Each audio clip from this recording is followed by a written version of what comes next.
নমস্কাৰ বন্ধুসকল, এইটো এতিয়া আমি অলপ আপাৰ চেচ দেখাম। এইটো আপাৰ চেচ মাৰিছোঁ। আপোনালোকে মাৰিব এইটো আপাৰ চেচ 12-12কে 3টা ছেট মাৰিব। 12-12 ৰিপ'ৰ্টেশ্যনটো আপোনালোকে ৱেটটো কমাই ল'ব, ৰিপ'ৰ্টেশ্যনটো বঢ়াই যাব। 12 পৰা 15 ভিতৰত মাৰিব, তেতিয়া 3টা ছেট মাৰিব। ৱেটটো অলপ আপোনালোকৰ হেৰিয়ৰ হিচাপত ল'ব, যিমানটো আপোনালোকে উঠাব পাৰে। এইটো মিডল চেচ আমি লগতে মাৰিছোঁ, যিহেতুকে মিডল চেচ এইটো মাৰিব আপোনালোকে 12 পৰা 15 ভিতৰত 3টা ছেট মাৰিব।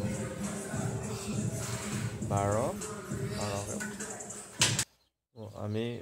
মই মোৰ হিচাপত ৱেটটো লৈছোঁ। আপোনালোকে যিমানটো ল'ব পাৰে সিমানটো ল'ব।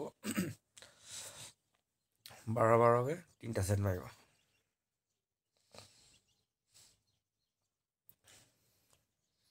আপাৰ চেচ